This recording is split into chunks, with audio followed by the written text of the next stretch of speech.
التاريخ البشري سجل زاخر بالأسرار وسلسلة أحداث لا تتوقف. إنه محطات متلاحقة وسيناريوهات غامضة قد لا نفلح في فك كل رموزها، لأننا كبشر ذو علم محدود وعقل قاصر بطبيعتنا البشرية التي تفتقر إلى الكمال. ولعل أبرز ما يستفز فضول الإنسان في صفحات هذا السجل الخالد قدرات الإنسان الخارقة التي تتجلى في إنجازات ضخمة وعملاقة عبر محطات التاريخ. الكثير منا ممن زار المناطق الأثرية القديمة عبر العالم قد يشده تناسق البنيان والدقة اللامتناهية التي شيدت بها المباني، كما سينجذب تلقائيا نحو القوة المبهرة، عبقرية التصاميم، والأغرب من ذلك عدم قدرة التكنولوجيا الحديثة عن مواكبة هذا الكم من التناسق، الإبداع والابتكار.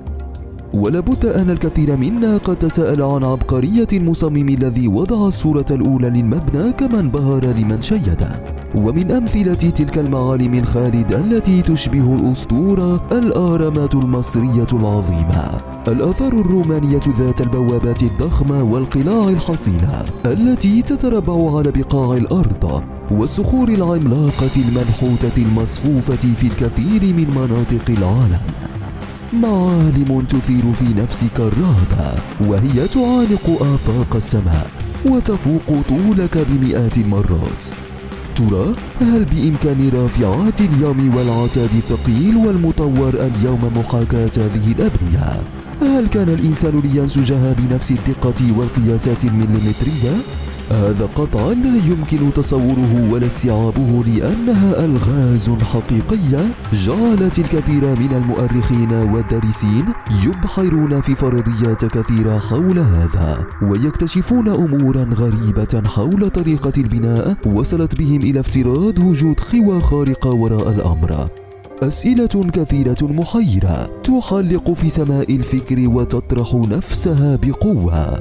ألغاز غريبة تغوص بك في عوالم تحيط بحياة الإنسان القديم، بنيته الجسدية وقوته العقلية ناهيك عن مهارته وقدراته على الابتكار. هل عاش هذا الإنسان كما نعيش الآن؟ وما هي التحديات التي واجهها والأنشطة التي مارسها في السنين الغابرة؟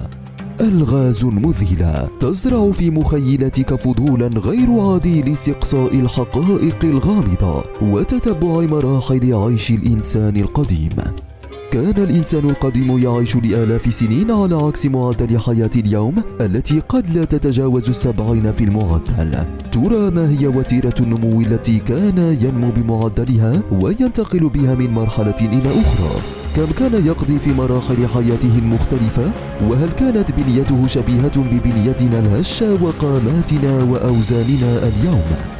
ربما يكون الجواب القاطع صعبا إن لم نقل مستحيلا، غير أن هناك الكثير مما يمكن أن يقال بهذا الصدد وقد يشعرك بمزيد من الذهول والغرابة. ستتعرف على الكثير من التفاصيل المذهلة حول هذا الموضوع المثير، كما ستتعرف على الإجابة على السؤال التالي: هل فعلا عاش العمالقة على الأرض؟ ولكن قبل ذلك المرجو الاشتراك في قناة غموض وحقائق وتفعيل الجرس ليصل كل جديد. ترى ما هو نمط عيش الإنسان القديم؟ وما هي مواصفات هذا الجسد الذي كان يتحمل تغيرات كبرى عبر مئات السنين؟ هل كانت قائمته كما أشارت إليه الأساطير تعانق السحاب؟ وهل تجاوز وزنه الأطنان؟ ترى ما كانت ظروف عيش نشاطه وتنقلاته؟ وكيف استطاع تشييد مبان عملاقة في قمة الدقة صنفتها الدراسات في خانة الخوارق؟ هذا ما رجح فرضيات كثيرة وصلت إلى حد إعطاء تفاسير تضمنت إمكانيات تدخل قوى خارقة في هذه البنايات العظيمة، قد تكون كائنات من عوالم موازية. هل فعلا استعان الإنسان القديم بالجن والقوى الخارقة؟ هل ترى تم فك شفرة حدائق بابل، قلاع تدمر، أهرامات الجيزة وغيرها الكثير؟ تابع الفيديو إلى النهاية إذا كنت متشوقا بمعرفة المزيد. تشير كل الأبحاث والنظريات التاريخية القديمة إلى أن البشرية كانت تجمع لمجتمع من العمالقة الذين عمروا لمئات بل قد تكون آلاف السنين. لقد مكث سيدنا نوح عليه السلام في دعوة قومه مدة 950 سنة، أما سنين حياته الكاملة فربما تجاوزت عشرات أو مئات السنين الأخرى. كما ثبت بالأدلة القطعية أن الإنسان القديم كان نموذجا بشريا مختلفا تماما عن إنسان اليوم ذو بنية عملاقة قد تتجاوز 3 أمتار أو ما يفوق ذلك. يقدر طول صخرة المرأة الحامل وهي معلم سياحي ضخم في لبنان 20 مترا، ويقدر وزنها بحوالي 1500 طن، وهي صخرة مسقولة ببراعة ودقة فريدة، ولا يعد حجمها ولا طولها مكمن الغرابة الوحيدة. ولكن الأغرب من ذلك والأكثر إثارة للذهول من قام بقطعها، وكيف استطاع تحريكها بهذا الحجم الخرافي الضخم وتمكن من نقلها وزحزحتها. لغز محير فعلا، ومن المستحيل أن يكون ذلك من طرف شخص واحد أو مجموعة أشخاص بطرق بسيطة أو حتى متطورة وبمواصفات اليوم. ومن المرجح أن يعود تاريخ الصخرة كما يشير المؤرخون إلى عشرات السنين قبل الرومان، كما أنه من غير المستبعد حسب المؤرخين أن يكون أصحاب هذا المنجز الضخم من الكنعانيين القدامى. وتثبت الكتب المقدسة أن قدماء الكنعانيين كانوا من العمالقة أيضا، وهو ما يساند النظرية الأولى. أما النظرية الأضعف والأبعد نوعا ما عن الحقيقة المحتملة هو أن حضارة الكنعانيين القديمة كانت تحتوي على عتاد تقني متطور يفوق ما لدينا اليوم، ويحتوي على تقنية بالغة الدقة والتعقيد. والأرجح كما يبدو والأكثر منطقية أن من قاموا بزحزحة هذه الصخرة كانوا فعلا من عمالقة البشر. كل هذه الفرضيات ترجعنا دائما إلى التسليم بأن في التاريخ الكثير من الفجوات والمحطات الغامضة التي قد لا تجد تفاسير ولا إجابات علمية مقنعة. الأهرامات سرح آخر تتجلى فيه عظمة حضارة وتاريخ شعوب أثارت ثورة حقيقية في عالم الأبحاث التاريخية، فقد زخرت الحضارة الفرعونية القديمة بالأسرار، وخلدت نقوش الإنسان المصري الأول قصة حضارة كاملة حملت تفاصيل الحياة من طقوس، احتفالات، نمط حياة، ونقلت إلينا عبقرية هذه الحضارة بدقة عجيبة. غير أن قدماء المصريين لم يتركوا لنا دليلا واحدا ولا صورة أو نقشا يظهر طريقة بناء الأهرامات، وهذا ما يرجح أن يكون متعمدا، وقد يكون هذا السر الغامض أمرا ليس من قبيل المصادفة.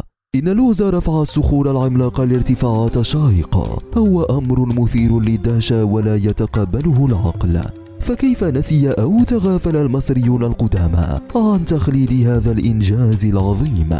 إن حجم بعض الصخور قد تجاوز 3 أطنان كاملة، أما الأحجار المسطحة التي كانت تغطي حجرة الملك فقد تجاوزت 70 إلى 80 طنا في معظم الأحوال. فهل من المعقول أن يكون هؤلاء المهندسون والبناة المهرة قد اعتمدوا على الحبال والبكرات لرفع هذه الصخور؟ قد تكون الإجابة بنعم احتمالا ساذجا أو مضحكا إلى أبعد الحدود. الكنعانيون هم أيضا قوم قد ثبت بالدليل التاريخي القطعي أنهم كانوا من فئة العمالقة، وقيل أن بعضهم كان يستوطن منطقة يثرب، وقد سكنوا الجزيرة العربية في غابر الزمان. ومن المعلوم أنهم انقرضوا، وهو ربما سبب تسميتهم العرب البائدة. أشهر هذه القبائل على الإطلاق عاد وثمود وجديس وطسم وأميم وعبيل، وقد أتى ذكر عاد وثمود في كتاب الله المقدس مع مدينة إرم المذهلة ذات 1000 عمود كما ورد ذكرها في القرآن الكريم، غير أن جهود العلماء لإيجاد هذه المدينة قد باءت كلها بالفشل. ويرى البعض أنها تقبع تحت آلاف الأمتار من الرمال في صحراء الربع الخالي. كما وصفت المصادر التاريخية القديمة قوم ثمود بالعمالقة أيضا، وهم قوم قد عرفوا بالثراء الفاحش والحياة الرغيدة. إن وجود العمالقة على الأرض أمر مثبت بالدليل القاطع كما أسلفنا، وهو أمر ثابت في سنة رسول الله عليه الصلاة والسلام، بداية من سيدنا آدم الذي ورد أن طوله كان 60 ذراعا في سنة، وهو أمر قد توارثته سلالته، غير أن طول الإنسان بدأ في التناقص على مر العصور بفعل عوامل كثيرة إلى أن وصل إلى طوله الحالي، وفي هذا الأمر حكمة ربانية. فلو تواصل نمو الإنسان بطريقة نفسها لضاقت بنا الأرض، وما كان من الممكن أن تسعنا الأرض وتكفينا مواردها، وكل هذا سيفضي بنا حتما إلى الهلاك. وفي النهاية بقي أن نجدد التأكيد أن حياة البشر سلسلة متشابكة من الألغاز والحقائق المحيرة التي يحاول العلم والتاريخ في كل مرة إزالة العتمة عن جزء منها، فيتضح لنا جزء كبير من عظمة الخالق وعظمة العقل البشري الذي سخر لتعمير الأرض ورسالة البقاء والوجود الإنساني إلى أن يرث الله الأرض وما عليها. ترى هل كانت كل هذه النظريات والتفاسير كفيلة بالإجابة عن كافة تساؤلاتنا حول الإنسان القديم؟ وهل من المتوقع أن يتناقص طول الإنسان تدريجيا إلى أن يقل عن المتر مثلا؟ تبقى هذه التساؤلات مفتوحة على كافة الاحتمالات. إذا أعجبك الفيديو لا تبخل علينا بالاشتراك وتفعيل الجرس.